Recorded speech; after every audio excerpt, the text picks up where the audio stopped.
Yes, I know the title is bizarre and I can't believe I'm actually writing this. My wife is a neat freak. Always has been. She throws notes on my desk out assuming they're garbage. My belongings get rearranged to the point where it takes me hours to find them. It's something I've come to accept. I'm not happy about it, but we have a pretty happy marriage on the whole.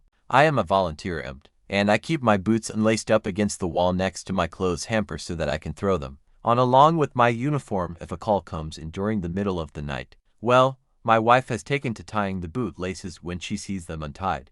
Not only does she tie them, but she tightens them and double knots them to the point where I need to undo the knot, open up the boots, and let a little slack out to fit my feet into them. I ignored it the first 2 times, but the 3rd time she did it. I made it a point to bring up to her the next day. I very calmly said, "Hun, I appreciate that you want everything neat, but please do not touch my boots in the future. Time is of the essence when I'm going on a call and at 2 in the morning I don't have the time to unlace them and open them up. It's not just a minor inconvenience, it's people's lives, so I would appreciate it if you left them alone." She rolled her eyes, said I was being dramatic, and that she wouldn't help me out by keeping my things neat in the future. Well, she never stopped. No matter how many times I've asked her, told her, begged her, she just laughs and says, "Well, you know how I am." The other night a page went out for a CPR in progress. I went to throw my boots on and they were, once again, tightened beyond recognition. So I'm sitting there on the edge of the bed, cursing, trying to get my boots open, and fumbling due to the stress of the situation. My wife opened her eyes, groggily looked at me, and asked, "Don't you need to go on that call?" I know I was in the wrong here, and I regret it. I slammed the boot into the ground and yelled, "Yes, I do. I would have been out the door 5 minutes ago. Except some stupid motherfucker fucked with my goddamn boots again." My wife got up without another word, walked into the bathroom and slammed the door. I got my boots open and went on the call. By the time we arrived, the police had gotten her back, so I didn't have to do CPR. But I was sweating and shaking thinking my delay could have cost a life. I got home and my wife wasn't talking to me. She ignored me the entire day until we finally sat down and talked. She said I had scared her with how angry I got, that she thought I was going to hit her, and she didn't know I was capable of getting so angry. Note, I have never raised a hand to her, nor have I ever yelled at her before. I am absolutely not a violent person in any way, shape, or form. Knowledge that I hadn't meant to snap at her. I was frustrated with the situation as I needed to get to the person in need of CPR as soon as possible, and it was a delay that didn't need to happen. I, once again, pleaded with her not to touch my boots because lives were literally on the line. She told me that if I was going to overreact and make her afraid, then she would never touch my boots again because she didn't want to live like that. Last night, before I got into bed, I had a sinking feeling, so I went over and checked my boots. I was very disappointed to find them tightened up again, so I decided to show her how it felt. I went over to her closet and pulled out her running shoes. I unlaced the shoelaces on both of them, removed them from the shoes completely, curled them each into a little coil, put them inside the shoes, and put them back. I then went to sleep. At 6:15 I was woken up by my wife screaming, "How could you? Why would you do this?" holding up both laceless shoes with tears in her eyes. My wife likes to go for an early morning run, and I knew she would want to get out the door as soon as possible. I smiled and said, "You know how I am. I just like things neat." She continued sobbing and walked out of the room. So, by the time she was all laced up again, it was raining, so she missed out on her run. I actually feel pretty terrible about that because I really only wanted to delay her, not ruin her plans completely. At this point, she's alternating between crying that I went out of my way to hurt her and ignoring my presence. I acknowledge that what I've done has been pretty childish and not at all constructive. I just don't know what to do. She said, through tears, "You admitted you were totally in the wrong for yelling at me, and then you turned around and took it out on me in a different way. What is wrong with you?" The problem is, to her, an apology means taking on 100 of the fault. When I apologized for blowing up, she took that to mean she was 100 in the right and that my feelings were completely unjustified. So at this point, I haven't apologized for ruining her run, because she'll take that to mean that she wasn't wrong to touch my boots. I've tried to have these discussions, but it's in one ear and out the other. We have such a good relationship otherwise. But I feel like this issue has reached a tipping point and it's going to continue to result in arguments until we resolve it. How do I make things right with my wife while still letting her know that I won't tolerate her disrespecting my property anymore? Edit. Wow, this blew up. I went through comments for 6 hours last night and I still have 1.8k to get through. I promise you I am reading every one of your comments and appreciate the advice. A couple things to address points that keep getting brought up. 1. My wife has never been diagnosed as having ACT. As an EMT, I'm very careful about labeling someone as having a disorder as I don't have the proper qualifications to make that diagnosis. I do agree that it's time for her to see somebody, get a proper diagnosis, and address these issues. 2. My boots lace up in the front and zipper on the side. They're not a full unzip but rather an unzip to open them up a bit. The way my wife is tying them makes them impossible to get on even with the zipper down.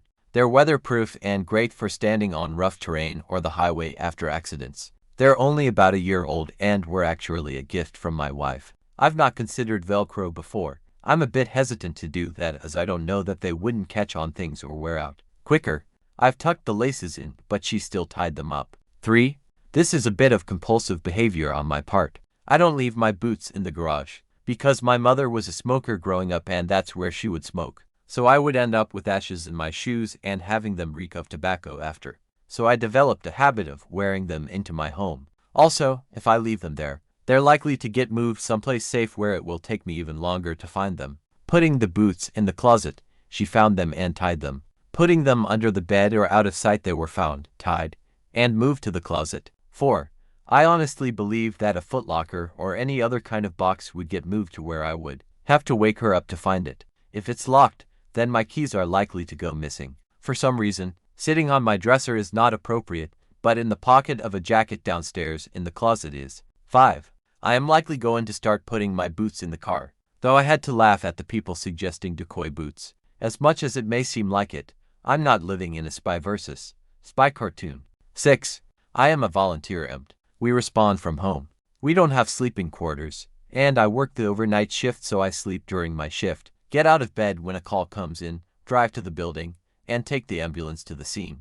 This is typical of volunteer organizations. Paid EMS is more likely to have sleeping quarters, or even require EMTs to be in the truck throughout their shift. Community-based EMS is more likely to take 911 calls and respond to emergencies whether paid or volunteer.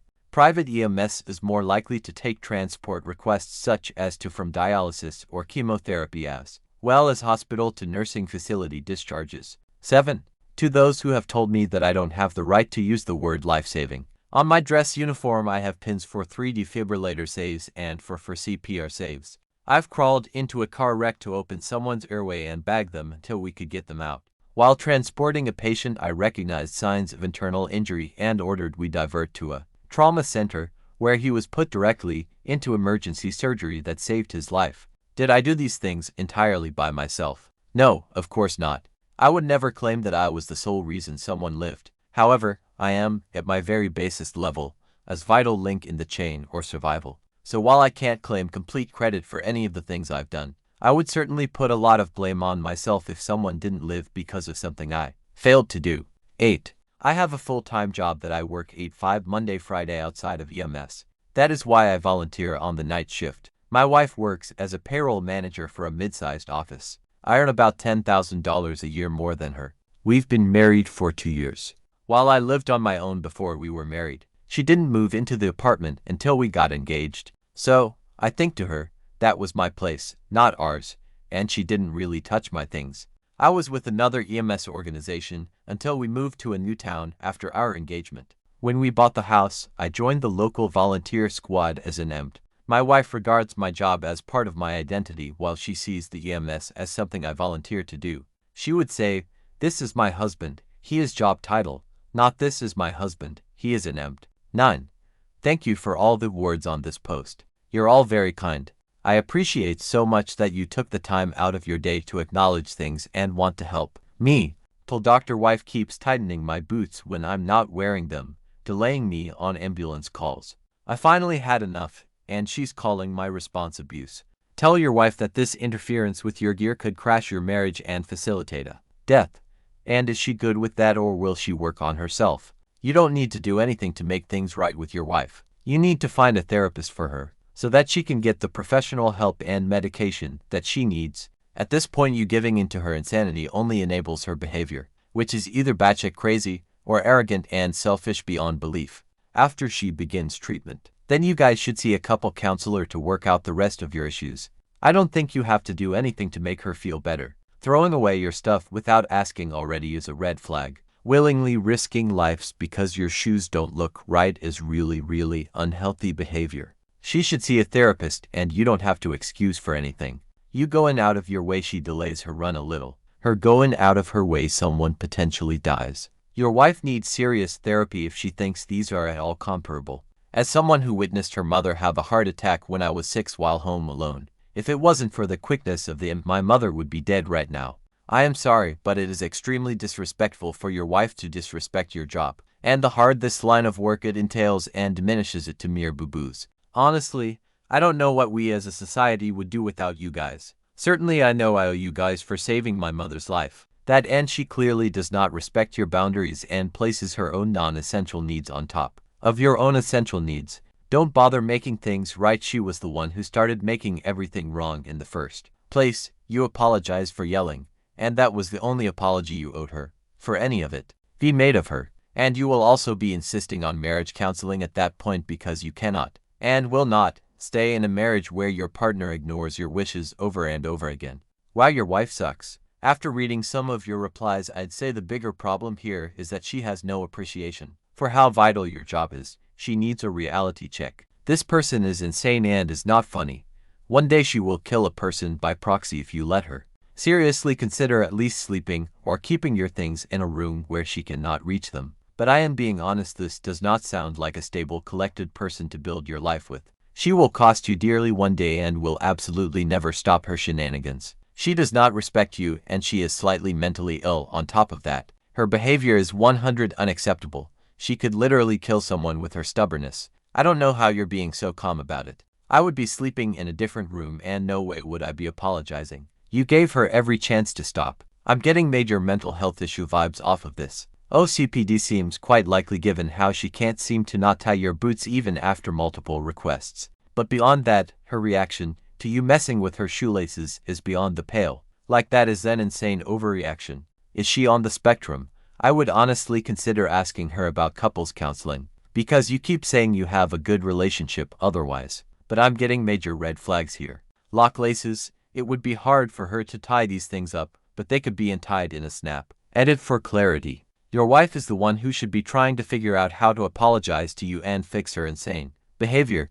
It seems like she uses crying to win arguments. I'm not here to wreck your marriage, but it looks far from fine. She does not respect you. In one of your comments you write she actually said you transported boo-boos. It may be funny as a joke one time, but if she seriously approaches your job that way, I'll repeat, she does not respect you. You undoing her laces may have been a bit petty, although I think it feels justified. But how is it you can't yell when you are frustrated and she can when she is? It feels out of balance. Sybil, she has a condition, like OCT. And the laughing it off part is because she's struggling to understand what she actually did and why it's simply unnecessary, not to mention endangering lives. I only ask because, unless I'm wrong and just grew up in a messy household, it's unusual to tie your shoes after taking them off, regardless of how tidy you want your place to look. No. Might be worth discussing therapy and getting her to see this. Well, I bet this comment will get buried, and it doesn't solve the real underlying problem at all. But here goes anyway. I toss my laces into the open top of my work boots every day.